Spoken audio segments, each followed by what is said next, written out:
특히 옆에 있는 분들께 한번 인사할까요? 잘 오셨습니다.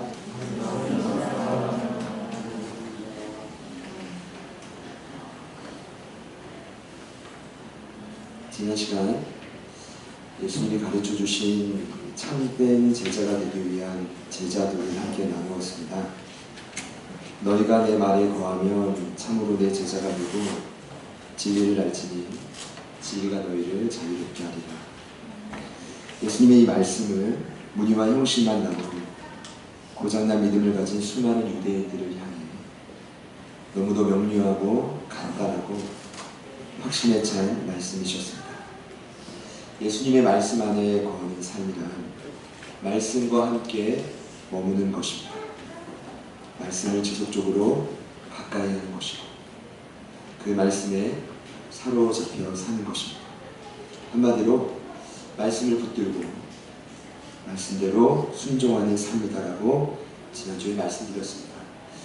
그럼 이런 삶을 살다 보면 그러면 진리를 알고 진리가 우리를 자유롭게 하는 기적이 일어나게 됩니다. 알레테이아라는 진리는 이 땅 가운데 유일하게 불변하는 가치입니다. 영원토록 변하지 않는 가치입니다. 여러분, 이 땅 가운데 영원히 불변하는 가치는 하나입니다. 하나님의 말씀뿐입니다. 그래서 그 말씀이 저와 여러분의 영혼의 경험이 되고 저와 여러분의 생각과 마음에 부딪힐 때 죄로 인해 눌려있던 사망의 모든 권세로부터 저희들은 자유케 되는 것입니다. 사랑하는 제자들 교회 가족 여러분들께 저는 삶의 참된 자유와 행복이 오늘 여기 있다고 말씀드리고 싶습니다. 주님 말씀 안에서 오늘 동일한 역사를 풍성한 은혜와 자유를 경험하시기를 축복합니다. 이스라엘 백성들을 하나님이 출애굽시키시고 영적인 구원을 경험한 다음에 즉각적으로 보내신 곳이 광야입니다. 여러분, 광야는요 원래 그토록 오래 살 곳이 아니었죠. 보름이면 약속의 땅인 가나안 땅에 가야 됩니다. 그런데 그들이 정탐꾼을 보내고 자칫 잘못 증거를 받고 40년 동안 광야에서 훈련을 받게 됩니다. 많은 분들이 오해해요. 하나님이 40년 동안 이스라엘 백성들에게 많은 것을 훈련시킬 것이었다라고 생각하는데 그렇지 않습니다. 40년 동안 다양한 훈련을 받았을 것 같지만 그렇지 않아요. 여러 가지 훈련을 받았을 것 같지만 그렇지 않고 유일하게 딱 한 가지만 훈련을 받았습니다. 여러분, 너무 놀랍죠? 그게 바로 뭐냐 하면 이스라엘 백성들이 하나님의 음성을 제대로 듣고 그 음성을 듣고 순종하는 삶이었습니다. 그 일을 위해서 이 광야를 지날 때 하나님이 12지파를요 동서남북으로 세 지파씩을 한 거예요. 그리고 그 센터에 오늘날로 따지면 교회 건물인 성막을 둡니다. 근데 오늘 교회와 좀 다른 게 그 성막은 광야에서 움직이는 교회였습니다. 왜냐? 이스라엘 백성들이 광야를 이동할 때마다 항상 그 중앙에는 성막이 있습니다. 그 성막에서 하나님이 하시는 일이 있습니다. 모세를 통해 하나님의 음성을 전해줍니다. 하나님의 음성을 통해 전달된 그 음성은 12지파 동서남북으로 전력을 통해 아주 명확하게 전달이 됩니다. 이것이 실수가 될까 놓칠까 하나님은 나팔 부는 사람을 불러가지고 나팔을 불게 하면서 하나님의 사인을 귀로 듣게 하죠. 그러니까 모세를 통해서 전령을 통해서 듣게 할 뿐만 아니라 나팔을 통해 듣게 합니다. 왜냐? 저와 여러분은 광야의 삶을 살아가는 때 이 광야에서는 하나님의 음성을 하루라도 듣지 못하면 죽을 수 있어요. 근데 여러분 참 신기하죠? 지금 저와 여러분이 오늘 이곳에 다시금 앉아있다는 이 자체가 엄청난 하나님의 은혜입니다. 믿으시는 분들만 아멘해 보십시오. 이렇게 옆에 있는 분들에게 축복해봐요. 당신이 여기에 있는 것이 기적 그 자체입니다. 기적 그 자체예요. 하나님 말씀 없이 일주일을 살았는데 또다시 여기 자리에 있다는 게 기적 같은 일이에요. 이것만으로도 우리 하나님께 박수치고 오늘 예배는 끝나도 되지만 그러면 이제 안 되고 하나님이 이 훈련을 위해서 구름을 또 보내주시죠. 이 구름은요 여러분 그냥 구름 기둥과 불 기둥으로 이스라엘 백성들을 보호해줬구나? 아니에요. 여러분 이게 따로 분리된 게 아니라 낮에는 구름처럼 보이고 밤에는 불처럼 보였던 거 아닙니까? 24시간 동안 광야에서 그들을 보호해줬던 거 아닙니까? 근데 구름은요 보호의 기능보다 더 우선된 기능이 있었어요. 뭐였을까요? 성막에서 이 구름이 성막 위로 떠오르면 뭐예요? 구름이 성막 위로 내려오면 스타입니다. 근데 놀라운 건 민수기 말씀을 보면 그게 하루든 일주일이든 한 달이든 1년이든 구름이 성막 위에 내려오면 무조건 거죠. 근데 구름이 성막 위에 떠올라 있으면 힘이 들어도 가야 돼요. 여러분 무슨 뜻입니까? 청각뿐만 아니라 하나님이 이스라엘 백성들이 제발 좀 내 말을 듣고 순종하라고 시각적으로도 사인해 주시는 거죠. 이게 우리 하나님이십니다. 더 놀라운 건 하나님 그것도 부족해서 이제는 인력을 충원하죠. 그 충원된 인력들이 누구냐면 여러분 들어보셨을 겁니다. 나시린. 여러분 나시린을 하나님이 왜 부르셨을까요? 왜 그 자원을 받았을까요? 왜 모세와 레위 지파를 통해서 전달되는 말씀만으로는 부족했던 거죠. 제가 생각을 할 때는 이스라엘 백성들이 너무나 하나님의 말씀을 청종하고 순종하는 훈련이 되지 않으니까 이제는 모세와 레위인들도 부족해가지고 나시린을 불러서 그들을 통해 다시금 하나님의 음성을 듣게끔 전달하죠. 여러분 얼마나 말씀을 듣지 않았습니까? 사랑하는 여러분, 이 40년의 훈련을 통해 하나님이 이스라엘 백성들을 훈련시켰던 건 딱 한 가지입니다. 말씀을 붙들고 세밀한 음성에 순종하는 삶입니다. 사랑하는 여러분, 성경을 펴셔야 됩니다. 먼지를 떨어내고 성경을 다시 펴셔야 됩니다. 그리고 성경을 보셔야 됩니다. 그리고 성경을 묵상하셔야 됩니다. 그리고 나에게 주는 날마다의 계명을 붙들고 지키기 위해 몸부림을 치셔야 됩니다. 아마도 지난주에 이 말씀을 듣고 결단하시는 분들이 꽤 됐을 겁니다. 청년들 중에는 서로 이 내기를 하더라고요. 큐티를 올리는 내기. 내가 적게 올리면 밥을 사겠다가 제가 속으로 웃었어요.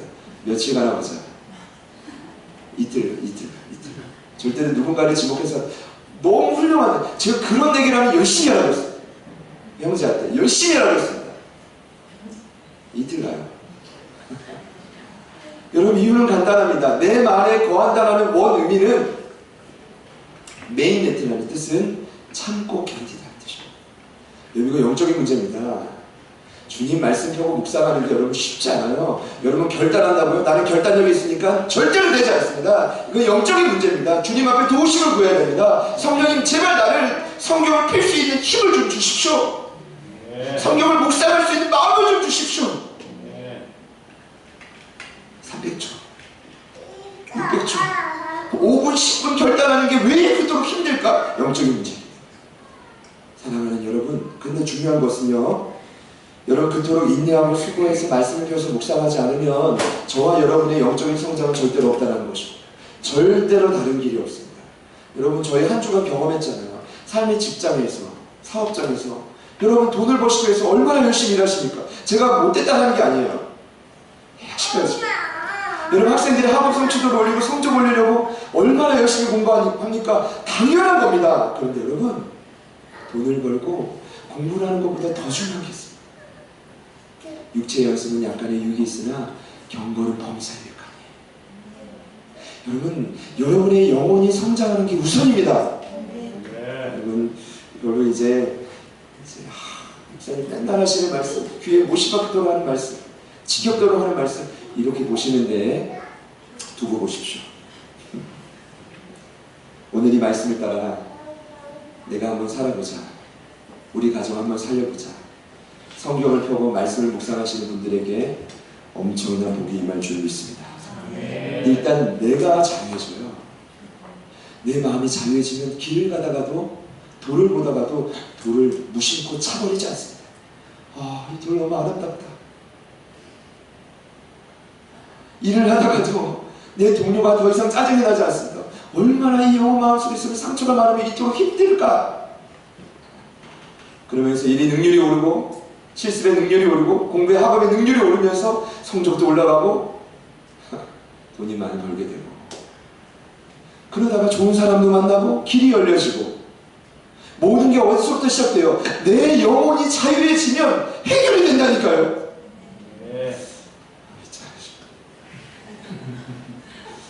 근데 이게 여러분의 이 반응이 정상이에요. 왜냐? 지난주에 말씀드렸지만 너무나 또렷하고 분명한 이 예수님 말씀 앞에 유대인들의 반응이 위대해요. 예수님이 말씀하시면 순종할 것 같지만 순종을 하지 않아요. 심지어 급기야는 마음이 강팍해진 그들이 돌을 들어요. 왜 들었을까요? 무거운 돌을 이제 운동하려고 들었다. 첫 번째. 두 번째, 돌을 들어서 누구를 쳐 죽이려고 들었다. 전자일까요, 후자일까요? 후자죠.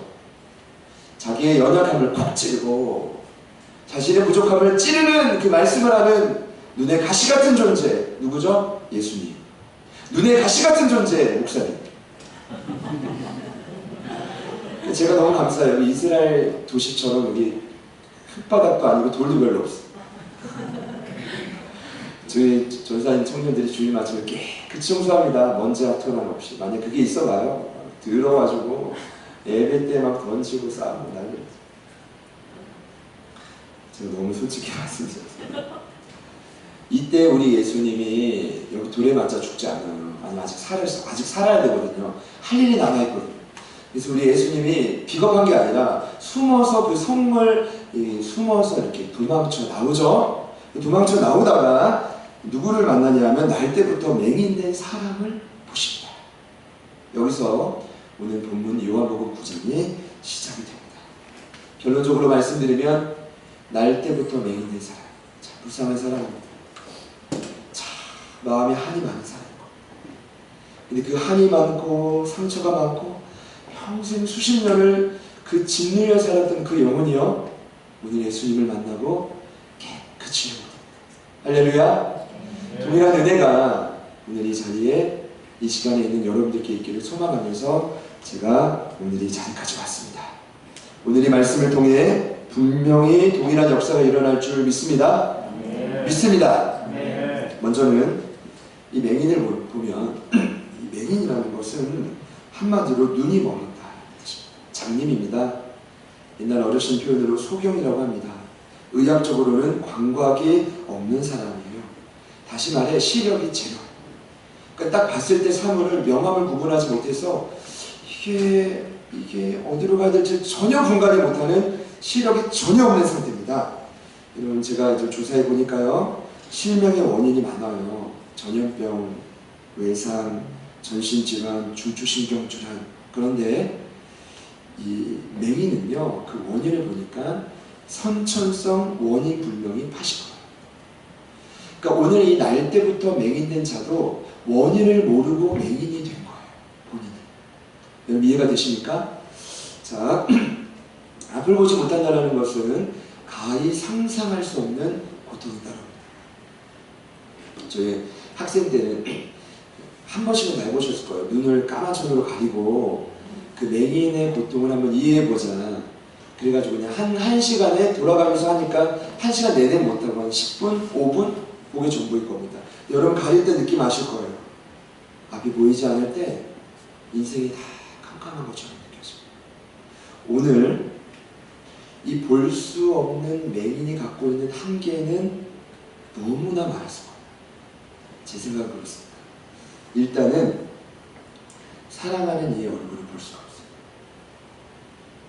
그리고 오늘날로 보자면 이 편리한 이동수단인 운전도 할 수 없어요. 그리고 본인이 이제 가고 싶은 거, 먹고 싶은 거, 입고 싶은 거, 사고 싶은 거 저희 뭐 편히 가잖아요. 근데 혼자서는 그렇게 갈 수가 없어요. 이 날 때부터 태어난 이 맹인은 제가 생각할 때는 부모님의 얼굴을 몰라요. 옆에 내 곁에 있는 이웃의 얼굴도 한 번도 본 적이 없고 세상에 하나님이 지으신 아름다운 해나 달과 별과 동물의 모습도 한 번도 본 적이 없어요. 그것이 이 장애를 가진 맹인의 특징이었습니다. 오늘 이런 수많은 한계를 가진 인간의 힘과 능력으로는 도저히 고칠 수 없는 이 맹인을 예수님이 성 밖으로 도망쳐 나오다가 만나게 되셨고 1절 말씀을 보면 예수님이 그 맹인을 보셨다라고 기록합니다. 같이 한번 따라해 볼까요? 보셨다. 여기 지금 보신지라라고 기록되어 있죠. 여러분, 예수님이 보시는 것은 일반적인 시각이 아닙니다.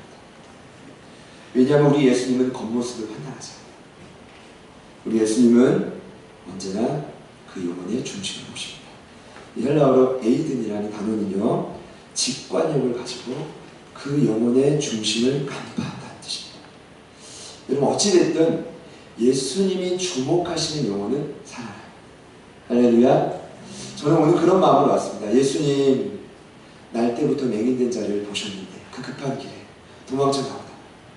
오늘 2부 예배에 참여하는 우리 사랑하는 가족들도 좀 봐주십시오. 주목해 주십시오. 그 중심을 간파해 주십시오. 왜냐하면 예수님이 우리를 보셔야 회복이 돼요. 우리 안에 그런 은혜가 있기를 소망합니다. 여러분, 이때 제자들이 갑작스러운 질문을 합니다. 그가 맹인이 된 게 누구의 죄 때문입니까?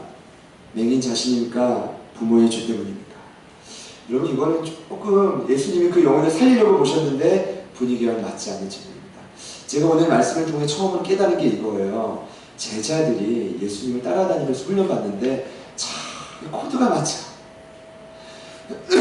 예수님이 영혼을 살리려고 하는데 제자들은 어떻게든 영혼을 비난하고 죽이려고 해요. 여러분, 이게요 2000년이 지난 오늘날도 비슷하고 그 당시의 행태와 문화였습니다. 보시죠. 유대인의 전통적인 시각이 있었는데 인간이 겪는 질병과 고통의 원인은 죄의 결과라고 봤어요. 뭐의 결과라고요? 죄의 결과. 이 가치관이 그들의 사상 속에 뿌리 깊게 적혀있고, 근데 그도 그럴 것이 구약 성경을 보면 이를 근거하는 말씀이 많이 나와요. 출애굽기 20장 5절에 부모의 죄가 자녀들에게 그대로 흘러간다라고 기록되어 있습니다. 이런 말씀이 있어요. 그것들에게 절하지 말며 그것들을 섬기지 말라. 여러분, 그것들은 우상입니다. 나 내 하나님 여호와는 질투하는 하나님인즉 나를 미워하는 자의 죄를 갚되 여러분, 아버지로부터 아들에게로 3, 4대까지 이르게 합니다. 이게 성경 말씀입니다. 민수기 14장에는 더 분명히 나와 있는데 여호와는 노하기를 더디하시고 인자가 많아 죄악과 허물을 사하시나 형벌받을 자는 결단코 사하지 아니하시고 아버지의 죄악을 자식에게 갚아 3, 4대까지 이르게 하리라 하신다. 성경에 분명히 나와 있습니다. 이게 이 말씀이 당시 제자들뿐만 아니라 모든 유대인들의 관념과 통념으로 자리를 잡은 거죠. 그러니까 이렇게 생각하시면 돼요. 날 때부터 맹인된 자들은 그 부모는요 평생을 주변 사람들에게 질타를 받고 살아요. 도대체 무슨 죄를 지었길래 저렇게 큰 벌을 받고 살아요? 도대체 부모가 무슨 죄를 지었길래 그 아들이 날 때부터 시력을 잃고 태어났냐? 여러분, 어떻게 생각하십니까? 저는요 이 부모도 이 맹인도 엄청난 절망감과 상처를 안고 살았을 것이라고 확신합니다. 여러분, 근데 놀라운 건 오늘날 2000년이 지난 오늘날에도 이 생각이 너무 비슷해요. 일단 저희 나라만 봐도 유교와 불교권에 가장 많이 하는 말이 있습니다. 여러분, 인과응보라고 들어보셨죠? 어떤 뜻입니까? 보세요. 원인과 결과에는 무언가 합당한 이유가 있다는 거 아닙니까? 그래가지고 큰 질병이나 우환을 겪거나 자녀들이 진학이나 취업이 뜻대로 되지 않을 때, 그리고 사업이 실패하고 가정이 무너질 때 주변의 사람들은 이렇게 말해요. 도대체 조상이 무슨 죄를 지었길래, 도대체 너는 그토록 하나님 아니 그토록 무슨 죄를 많이 지었길래 이렇게 삶이 안 풀리냐? 여러분, 어떠십니까? 여러분, 제가 가끔 무서운 얘기 들어요. 저희 성도들끼리도 가끔 누가 아파서 못 오시면 그럴 줄 알았다. 죄를 그렇게 많이 짓더니 그렇게 아플 줄 알았다. 제가 이런 말을 들으면요 가슴이 철렁철렁 내려왔어요. 설사 그 성도가 그 이야기를 들을까? 여러분, 제 말은 그 말을 하는 성도는 이런 생각이 들어요. 그럼 당신은 도대체 다리 두 팔로 오늘 이제는 자리에 나온 게 얼마나 하나님의 큰 은혜. 내가 봤을 때는 더 큰 지명을 받아야 돼. 죄송해요. 이러다 보니까 지난번에 저희 아이들이 3주간 눈병으로 전염병으로 못 나올 때 말이죠. 하나님, 내가 도대체 무슨 죄를 그렇게 많이 지었어? 무서운 거예요. 저도 죄를 지은 것처럼 같아서 무서운데 우리 성도들의 시선이 무서운 거예요. 목사가, 그것도 개척교회 목사가 얼마나 기도를 하냐면 두 아이들이 전염병이 걸려서 연달아 교회를 못 나와요. 제가 여러분 그래서 말 못한 게 있어요. 이제 와서 하는 말인데 그 전염병에 저녁에 왔었어요. 그때 제가 결혼식 가서 주례도 하고 느끼셨을 거예요. 2주간 예배를 끝나고 제가 악수를 하지 않았어요. 웬만하면. 그때 불가피하게 저랑 악수하신 분들 제가 기도했어요. 하나님, 제 눈에 있는 전염병이 흘러가지 않도록 도와주십시오. 지금 지나서 지금 이제 걸리는 거는 저희들 때문이 아니에요. 얼마나 두렵던지, 얼마나 마음이 묵침이 되든지 죄인이에요, 죄. 여러분 생각해봐요. 그것이 정말 하나님의 뜻일까요? 오늘 그 날 때부터 맹인된 자를 바라보는 시선이 제자들과 당시 유대인들과 바리새인들과 예수님이 전혀 달라요. 예수님이 뭐라고 하시냐면 이렇게 말씀하십니다. 이 사람이나 부모의 죄로 인한 것이 아니라 그에게서 하나님이 하시는 일을 보기 위함. 여러분 성경에서 말하는 하나님이 하시는 일이 뭔지 아십니까? 하나님의 영광. 여러분 하나님의 영광과 임재가 나타나면 어떤 역사가 일어나는지 아시죠? 평안과 소망과 기쁨과 감사가 일어납니다. 주님 시각으로 봤을 때는 날 때부터 맹인된 이 사람이 죄 때문이 아니다. 부모의 죄 때문이 아니다. 결국 하나님의 영광을 위한 일이다. 이 말이 뭔지 아세요? 결국 감사해진 겁니다. 그 아이가 그렇게 아픈 게 그 부모의 자식이 날 때부터 맹인이 된 게 하나님이 복 주시는 거예요. 저는 여기서 예수님이 제자들의 질문에 가르쳐준 이 진리를 여러분과 꼭 나누고 싶습니다. 무엇입니까? 이 땅에서 겪는 고난, 아픔, 환난은 해석에 따라 얼마든지 축복이 될 수 있다는 것입니다. 가난과 어려움이 있어도 그 사건을 통해 결국 하나님의 일하심을 경험할 수 있다면 그것은 저와 여러분의 삶의 놀라운 축복입니다. 여러분 참 믿음이 무엇입니까? 전 이렇게 정의하고 싶습니다. 결국 참 믿음은 사건을 해석하는 힘입니다. 어떤 사건을 만나도 그 마음속에 예수가 나와 함께한다. 예수님이 이 어려움을 통해 나로 하여금 하나님의 영광을 경험하게 할 것이다. 여러분 이렇게 해석이 되면 그의 인생은 복된 삶이 됩니다. 그의 인생은 축복된 삶이 됩니다. 그의 인생 과거의 삶에 어떠한 상처가 있어도 변화된 삶을 살아갈 수 있습니다. 여러분 예수님이 이 땅에 오시고 제가 보니까 행복과 감사의 기준이 바뀌었어요. 근데 저와 여러분이 여전히 바뀌기 전의 기준을 따라가죠. 그게 구약의 기준입니다. 구약 성경에는 이렇게 행복해요. 첫 번째, 결혼을 잘해야 돼요.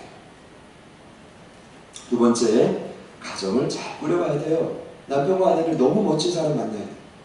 세 번째, 자녀를 낳아야 되는데 자녀를 낳을 때 반드시 남자를 낳아야 돼요. 그러니까 남자를 낳지 못하면 그 가정은 그 여인은 저주받아요. 번듯한 직장이 있어야 되고 성경과 율법에 대해서는 능통할 정도로 뛰어나야 돼요. 그리고 몸에는 여러분 조금이라도 모진 질병이 생기면 저주받아요. 건강해야 돼요. 더 나아가서 종교적 열심히 투치해요. 일주일에 3번씩 금식하고 전도하며 하나님께 예물 드리는 건 말할 것도 없이 그때마다 양을 잡아오고 제대로 제사 드리지 않으면 끝장입니다. 여러분 이래야 이 정도는 해야 행복한 자. 여러분 행복하십니까? 여러분 행복하세요? 청년분들 행복하세요? 그러나 예수님이 오시고 신약시대부터 행복의 기준이 바뀌었습니다. 심령이 가난한 자가 행복하다. 애통하는 자가 복이 있대요. 의에 줄이고 목마른 자, 의를 위해 박해를 받는 자가 행복하다. 여러분 행복하십니까? 감사하십니까? 죄송하지만 오늘 이 말씀을 주님께서 저희들에게 먼저 하신다고 봅니다. 오늘 이 자리에 있는 저와 여러분의 행복과 감사의 기준이 바뀌어지기를 축복합니다. 아무리 날 때부터 맹인된 자라 할지라도 예수님의 눈으로 봤을 때 하나님의 영광과 축복이 임하는 삶인 거죠. 여러분, 이 시각으로 제가 다시금 성도들을 바라보니까 섭섭한 마음이 사라져요. 너무 행복해. 그냥 당신은 사랑받기 위해 태어난 사람이에요. 이 말만큼 진심입니다. 당신은 사랑받기 위해 태어난 사람. 당신의 삶 속에서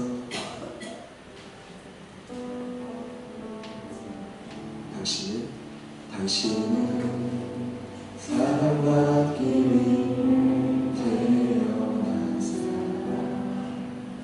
당신의 삶 속에서 그 사랑받고 있지요. 대초부터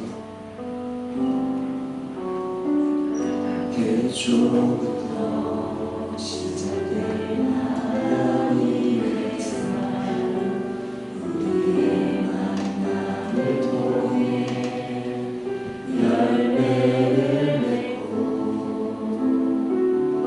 당신이 이 세상에 존재함으로 우리에게 얼마나 기쁨이 되는지.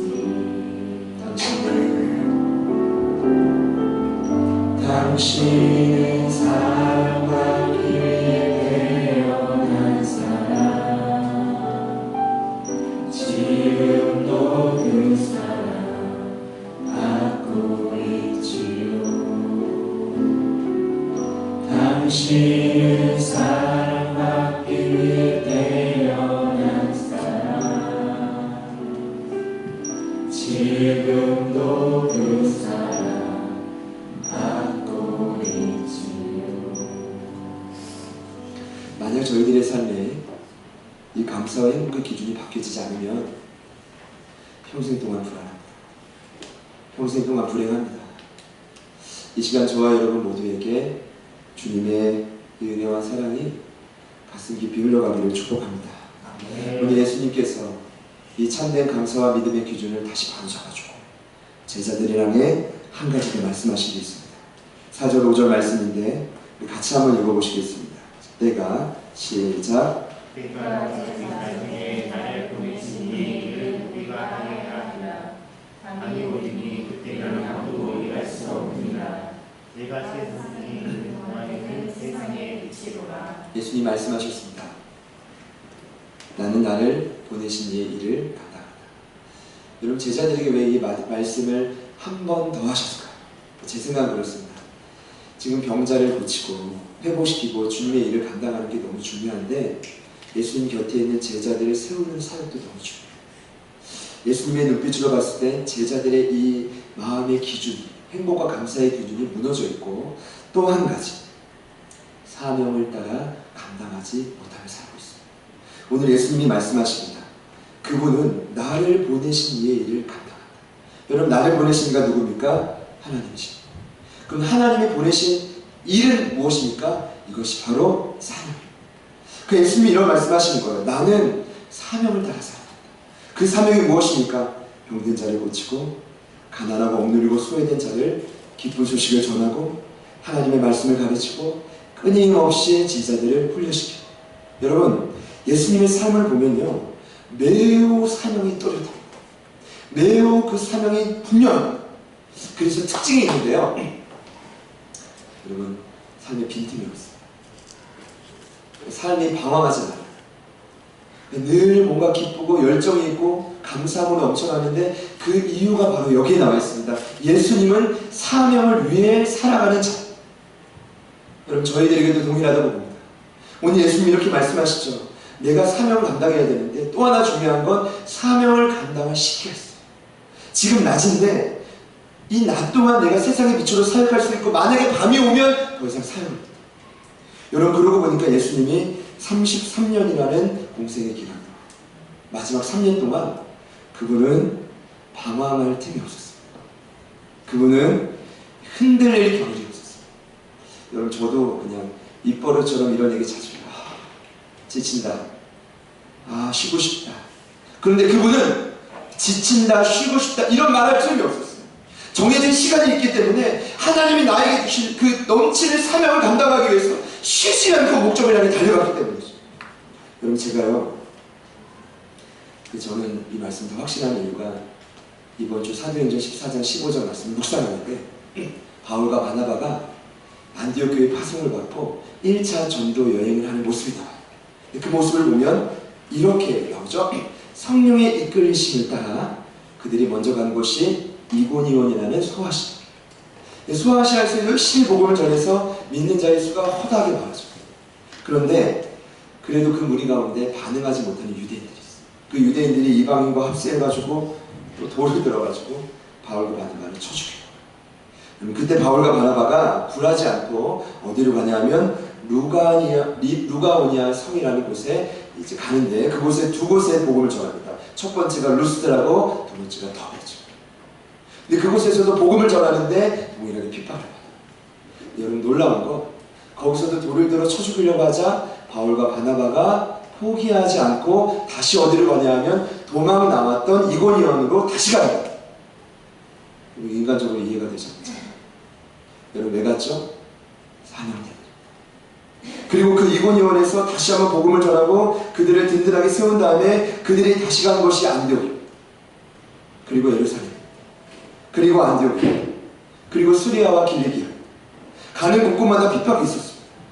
근데 그들은 2000km 이상의 끊임없이 사명을 감당하기 위해 달려갑니다. 여러분, 왜 그랬을까요?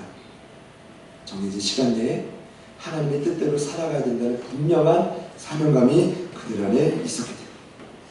저는 이 시간 이곳에 있는 여러분들께 꼭 질문하고 싶은 점이 있습니다. 여러분에게 주신 하나님의 사명은 무엇입니까?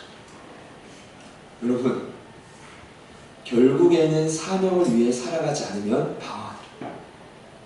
그리고 열심히 돈을 벌어도요, 이걸 어디에 쓸지 몰라요. 벌지도 못하는데, 그게 아니에요.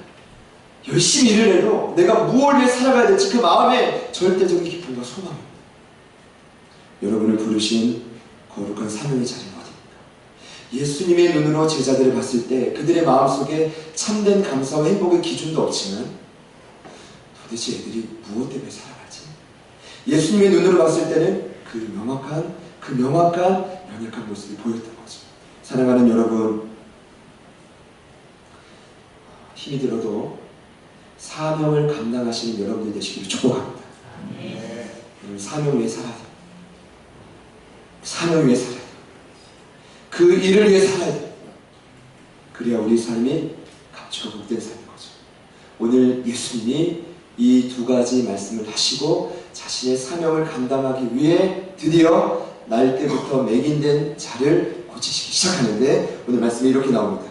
말씀을 하시고 땅에 침을 뱉어 진흙을 이겨 그의 두 눈에 바르시고 실로암 목가에 가서 씻으라. 따라해 봅시다. 실로암. 번역하면 보냄을 받았다는 것입니다. 작은 연못가인데 땅에 침을 뱉고 진흙을 이겨 눈에 바르고 실로암에 보냈다.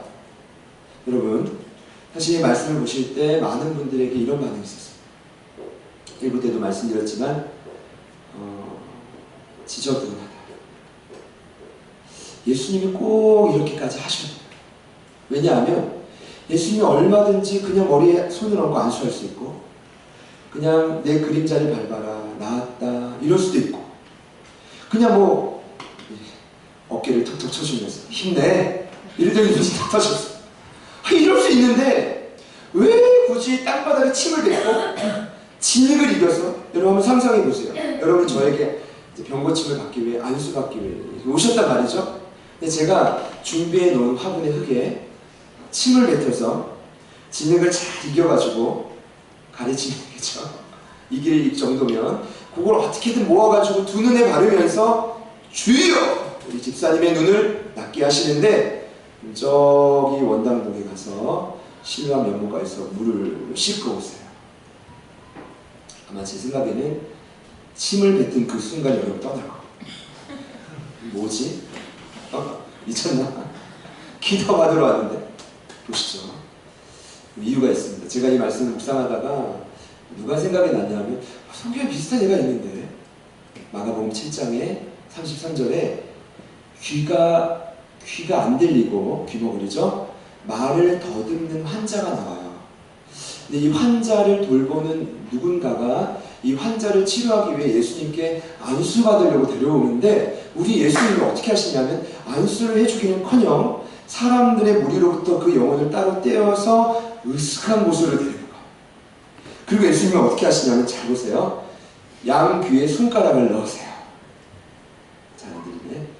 양 귀에 손가락을 넣고 이번에는 손에 침을 뱉어서 이 침을 그 귀머거리 혀에 대기 시작해요. 훨씬 더 지저분합니다. 그리고 예수님이 손에 다시 귀를 꽂고 하늘을 우러러 탄식하십니다. 그러니까 들리진 않지만 무언가 하나님의 그 영혼을 위해 탄식하고 기도하는 느낌을 받았겠죠. 눈은 보이니까. 그리고 갑자기 뭐라고 하냐면 외치는데 예받아! 하고 외쳐. 예받아는 열려라 라는 뜻이에요. 어떤 뜻이라고요? 열려라. 그랬더니 성경에 귀가 열리고 혀가 맺힌 것이 곧 풀려 말이 분명해집니다. 할렐루야. 여러분 왜 예수님이 이렇게 치유하시죠? 말씀으로 치료할 수 있는데 왜 침을 남의 혀에 붙이죠? 왜 귀에 이 손가락을 그냥 멋진 모션입니까? 제가 딱 귀에 못 치고 하늘을 우러러 탄식하면서 얘가 이렇게 해야 됩니까? 이런 생각이 들었어요. 예수님은요 일단 제가 성경을 보니까 모든 영혼들을 대하실 때마다 천편일률적으로 치료하지 않았어요. 이 자리에 지금 수십여 분 앉아 계시지만 저와 여러분이 겪고 있는 삶의 문제와 상처는 다 달라요. 제가 먼저 깨달은 것, 예수님은 각자에 맞게끔 필요에 맞게끔 치료하신다는 것. 저는 여기서 날 때부터 맹인된 자를 말해도 여러분의 삶의 문제에서는 어떤 문제가 주의 능력을 해결될지 모릅니다. 성령님이 각자 적용하십니다. 제가 또 하나 깨달은 게 있어요. 굳이 예수님이 침을 뱉고 진흙을 이겨 눈에 바르고 실로암 못을 갔다 와라. 굳이 예수님이 귀에 손을 꽂고 침을 혀에 바르고 하늘으로 탄식하고 에바다 외쳤던 이유가 여기 있어요. 그것은 뭐냐 하면 여러분 이 환자들의 특징이 있어요. 병을 갖고 있기 때문에 삶의 이 질병을 갖고 있는 사람들은 어릴 적부터 많은 이들에 따돌립니다. 외로워요. 상처가 나요. 곤고해요. 그래서 예수님이 그 영혼들과 당장 치료해 주시기보다는 함께 해주시는 시간을 갖고 고쳐주실 거죠. 여러분 이분이 바로 우리 예수님이십니다. 제가 말씀을 묵상하면서 예수님에 대해서 이렇게 결론을 내렸어요. 여러분 사람은요 만나면 만날수록 실망해요. 너무 격하게 공감해 주셔서 맞다. 사람은 만나면 만날수록 절망해요. 왜냐하면 인간은 예수를 믿어도 뿌리 깊은 죄성이 강하기 때문에. 반면에 우리 예수님은 만나면 만날수록 행복해져요. 우리 예수님은 만나면 만날수록 내가 고칩니다. 내가 회복이 돼요. 고장나고 어느 누구도 못 고칠 거라는 그 삶의 영역을 주님은 고쳐줄 수가 있어요. 저는 오늘 이 시간 선포합니다. 날 때부터 맹인된 자를 고쳐주셨던 예수님이 오늘 저와 여러분의 삶의 한계와 문제도 회복시켜 주실 수 있다. 더 나아가 오늘 이 맹인이 단순히 육체의 질병을 고침받고 이것이 기적이야. 그가 이렇게 고백하죠. 15절에 많은 사람들이 그가 이제 고침을 받고 변화가 되니까 충격을 받기 시작해요.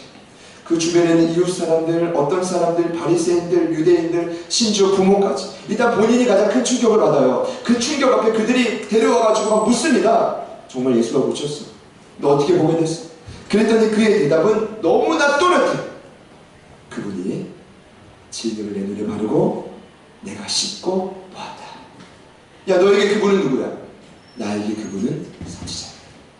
당신도 그분들의 제자가 되십시오. 이랬더니 막 유대인들이 난리 치면서 나는 모세의 제자로 너나 예수님. 근데 같이 믿음을 줘. 여러분 너무 신기하지 않아요? 날 때부터 맹인된 사람이 회복되면 같이 기뻐해주는 게 공동체 아닙니까? 근데 그 주변에 있는 수많은 사람들은 어느 누구도 부모를 제외하고 기뻐해주잖아요. 이것이 세상입니다. 그러나 주님은 그 영혼에게 맞게끔 알맞은 방법으로 그 영혼을 치료해 주셨죠. 이게 우리 예수님이십니다. 여러분, 우리 주님을 이토록 신뢰하고 믿는 모든 자들에게, 오늘 이 말씀을 믿고 마음속 간직하는 모든 분들에게 동일한 역사가 일어나게 될 줄 믿습니다. 특별히 지금 저의 주변에 육체의 질병으로 고통 중에 있는 분들이 많아요. 동일하게 선포해 주십시오. 그 여러분 가족 가운데, 이웃들 가운데 혹여나 말 못할 문제로 고충 가운데 있는 분들을 위해 선포해 주십시오. 주님께서 동일하게 역사하실 줄 믿습니다. 제가 이 말씀을 준비하면서 찬양이 한 곡 떠올렸어요.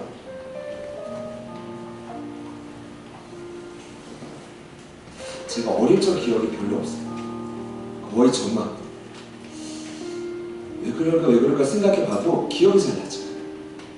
1학년 때부터 6학년 때까지. 중학교 때부터 좀 기억이 나는데, 제가 교회 다녔거든요. 정상적인 성경교회 다녔고, 꽤 규모가 있어가지고 유초등부 프로그램 끝내줬습니다. 때가 되면 기도원 가고, 때가 되면 놀이터 가고, 너무 좋았는데요. 제가 예배 시간만 되면 예배 시간에 나갔어요. 화장실에 갔어요. 그때 이게 굉장히 고민이 많이 됐어요. 그때 이제 이렇게 약간 질병 같은 건데, 불안하거나, 뭐 마음이 후가후가 떨리더라고요. 그래서 혼자 있을 때 괜찮은데 사람이 많은 곳에 같이 있으면, 특히 그 유초등 아이들이 있으면 그게 막 스트레스인 거예요. 선생님이 자꾸 뭘 물어보면 스트레스인 거예요. 그래서 제가 자꾸 예배 때 화장실 막 너대 사건을 갖고 가니까 부장님이 주적이었어요. 부장님 저 불러가지고, 너 화장실 가는 거 아니지? 너 딴 데 가는 거지? 이게 마음에 아직도 상처가 나. 난 아픈데 나 지금 불안해가지고 화장실 가는 것 같아. 그래서 그때 기억에 제가 어머니한테도 이렇게 좀 말씀을 드리고, 엄마 너 어떡하지? 근데 병원에 갔었으니 별 다른 방법이 없는 거예요. 근데 그때요, 저에게 그 유초등부 시절 때 아름다운 기억이 한 가지가 있어요. 금요기도의 시간인데, 그 금요기도의 시간이 늦었지만 그것을 따라가면 그때 18번처럼 부르는 찬양이 한 곡 있어요. 신랑이라는 찬양. 근데 그때 아직도 기억나요. 어린 시절에 초등학교 막 2, 4학년 저학년 때요, 이 찬양을 그렇게 부르면 어릴 때도 눈물이 나더라고요.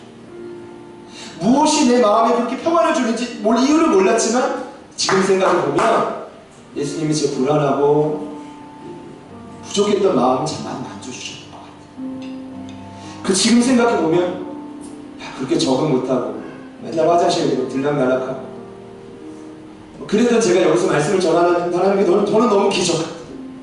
할렐루야. 아까도 예배를 준비할 때, 잠깐 준비할 때 우리 아이들을 보는데 눈물이 나더라고요. 그냥 그 트램폴린에서 그냥 공을 차고 노는데 아이들이 너무 행복해 보여서 눈물이 나고, 두 번째는 저 어릴 적에 그렇게 행복해 보였던 적이 없었어요. 그냥 그렇게 아이들이 건강하게 뛰노는 자체가 너무 감사해요. 너무 감사해요. 신랑한 찬양만 틀어주면 되는 거예요, 그 아이들이. 어두운 밤에 여명을 떨치고 주님만 만나면 되는 거예요, 아이들이 이제. 여러분, 많은 걸 요구하지 마십시오. 주님만 만나면 아이들이 변화될 수 있다고요. 프로그램 빈약해도 프로그램 바뀌지 않습니다. 그래서 우리가 발전이 좀 더딜 수 있어요. 저 때문에. 여러분, 제 기억에 가장 아름다운 기억이 이 찬양의 고백이에요. 마치 오늘 본문이 신뢰함이었어요. 이 찬양을 함께 부르고 저희 함께 기도했으면 좋겠는데, 여러분의 삶에 날 때부터 맹인된 자와 같이 해결되지 못하는 삶의 영역이 있다면 주님께 구하십시오. 주님, 오늘 이 시간 나를 찾아봐 주십시오. 신뢰와 면목과에서 눈을 떴던 맹인과 같이, 그래서 자신의 인생이 뒤바뀌어서 주변에 엄청난 충격을 주며 주의 복음을 전했던 변화되었던 그날 때부터 맹인됐던 그 차까지 오늘 내 삶을 변화시켜 주십시오. 우리 같이 한번 우리 빠른 찬양이에요. 힘차게 박수 치면서 우리 같이 한번 찬양하고 기도하겠습니다.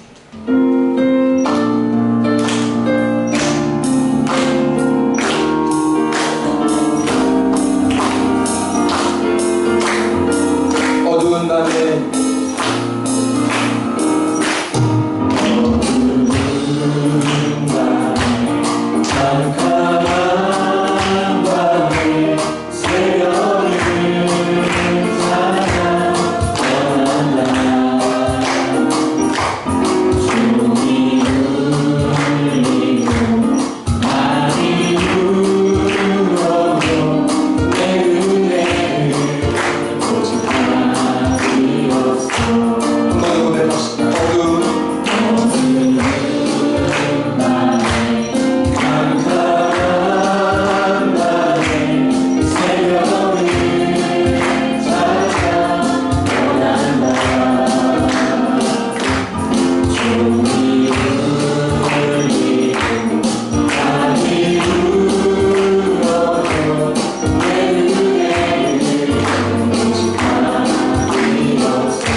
만난 자들입니다.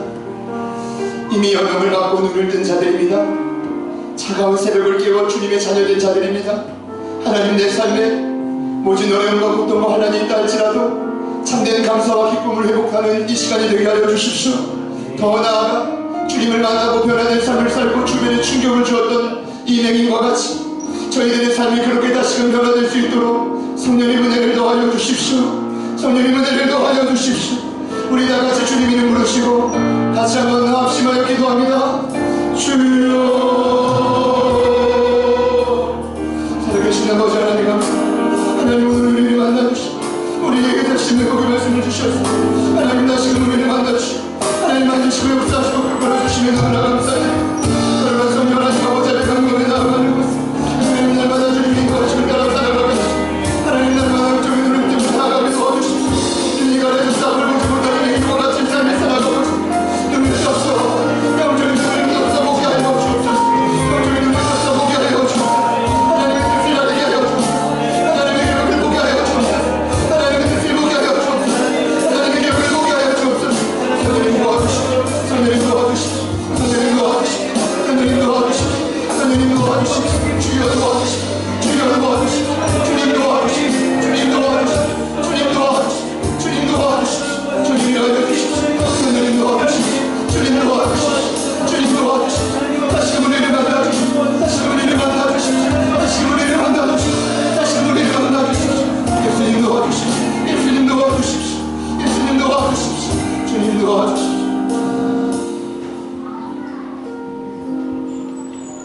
굴욕적인 맹인과 같이 앞을 보지 못하고 살아가는 저희들의 삶을 긍휼히 여겨 주옵소서.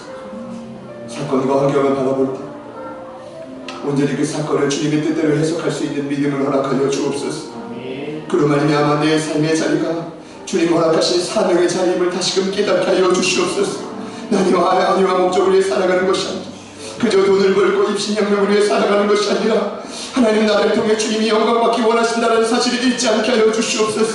날 때부터 매기는 자, 수많은 자들에게 질타를 받고 정죄를 받고 판단을 받고 상처와 꿈속에 살았던 그 영혼이 주님을 만나고 주님의 영광을 드러내고 주의 복음을 전하는 자로 변화되었던 것처럼 오늘 이 시간 주님 앞에 기도하며 나아가는 저희들도 변화시켜 주시옵소서. 변화시켜 주시옵소서. 성령님 변화시켜 주시옵소서. 다시 한번 신령한 은혜를 허락하여 주시옵소서. 눈을 뜨고 살아계신 하나님을 바라보게 하여 주시옵소서. 우리를 방해하는 모든 어둠의 권세를 불평하고 원망하고 남을 죽이려고 판단했던 모든 어둠의 영역들 나사렛 예수님의 능력으로 명할 때 모두 다 묶임 받고 떠나갈시어다. 떠나갈시어다. 내 마음속에 감사와 주님 주시는 참 자유와 행복과 평안이 넘쳐나게 하여 주옵소서. 일하실 주님을 기대하며 이 모든 것이 가정과 우리의 직장과 사업의 현장으로 마음껏 흘러가게 하여 주옵소서. 일하실 주님을 찬양하며 예수님의 이름으로 기도드립니다.